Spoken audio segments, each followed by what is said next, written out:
दीप जलाओ। कन्यादान का सिस्टम जाति व्यवस्था की वजह से निर्माण हुआ।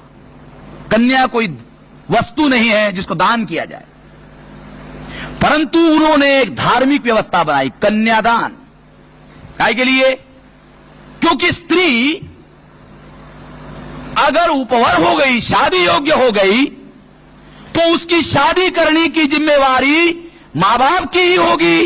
अगर पुराने फिल्मों को देखो, पुराने फिल्म 60-50 के, तो उसमें एक बूढ़ा बाप होता है या बूढ़ी मां होती है। वो क्या कहती है? ये अभी आखिरी लड़की है, इसके हाथ पीले कर दूंगी तो जिम्मेवारी खत्म हो जाएगी, तो फिर मैं काशी या वाराणसी या हरिद्वार चली जाऊंगी। ये कन्यादान का एक काम जो है बचा हुआ है।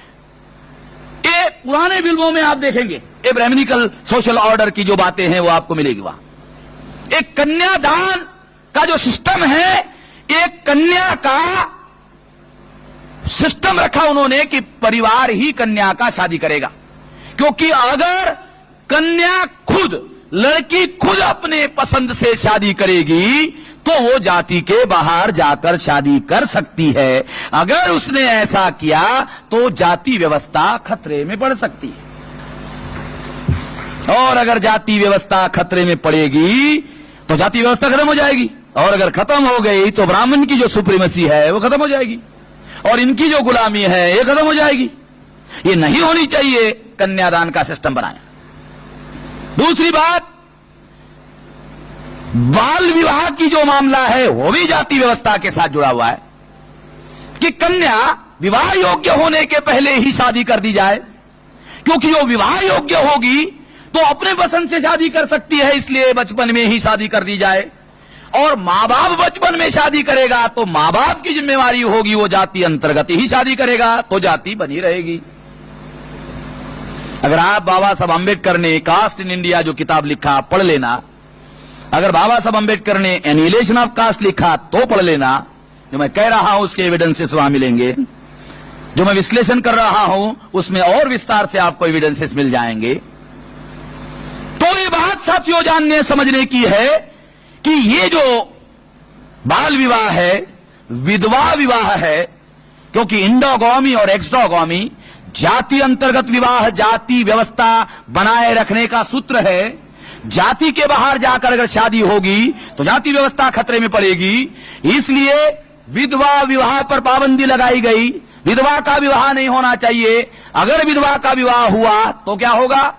एक शादी योग्य लड़का समाज के अंदर जो है, उसकी शादी अगर विधवा से हुई तो जो शादी योग्य लड़की है उसके लिए समाज में एक लड़के की कमी होगी, और जिस लड़के के लिए लड़की की कमी होगी, जिस लड़की के लिए लड़के की कमी होगी, वो लड़की जाति के बाहर जाकर के शादी कर सकती है। अगर ऐसा हुआ तो फिर जाति व्यवस्था खतरे में पड़ेगी।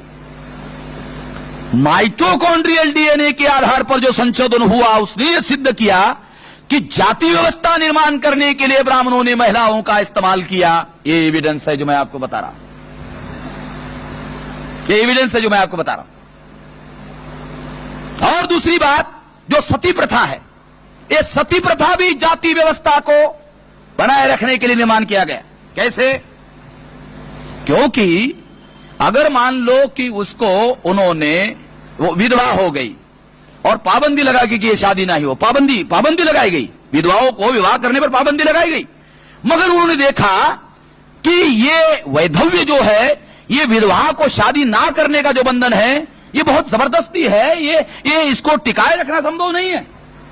तो इसलिए उन्होंने योजना बनाई कि ये जो विधवा है ये दिखने के लिए सुंदर नहीं दिखनी चाहिए, तो उसके बाल काट दिए ताकि कोई आकर्षित ना हो और कोई उसके साथ शादी करने के लिए तैयार ना हो जाए। यानी किसी भी स्थिति में ये जाति व्यवस्था बने ही रहनी चाहिए। और इसके बावजूद भी उन्होंने सोचा कि इसके बावजूद भी शादी हो सकती है, इसलिए दूसरा तरीका निकाला। वो तरीका था सती प्रथा। यानी आपका पति मर गया तो वो पति मर गया तो उसके साथ ही वो सती जानी चाहिए। तो उसका नाम सती क्यों रखा? क्योंकि अपने पति के साथ मरने वाली जो स्त्री है ये पतिव्रता स्त्री है, और ये पतिव्रता स्त्री है, ये सच चरित्र स्त्री है, सच चरित्र, ये सच चरित्र स्त्री है, इसीलिए ये सती है। वो ये जो गलत और घटिया काम किया, इस गलत और घटिया काम का उन्होंने गौरव किया। देखिए ख्याल रखना, ये जो